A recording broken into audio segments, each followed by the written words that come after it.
اشتباه نکن، درست کردن ادویه پلویی اصلا سخت نیست، فقط کافیه که ترکیبشو بلد باشی. بزن بریم بهت یاد بدم.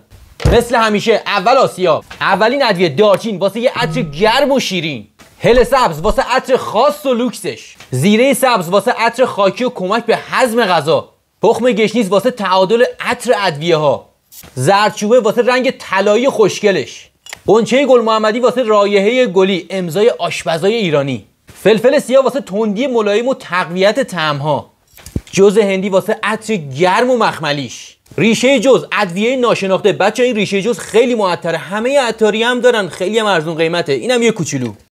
حالا بریم واسه آسیابش.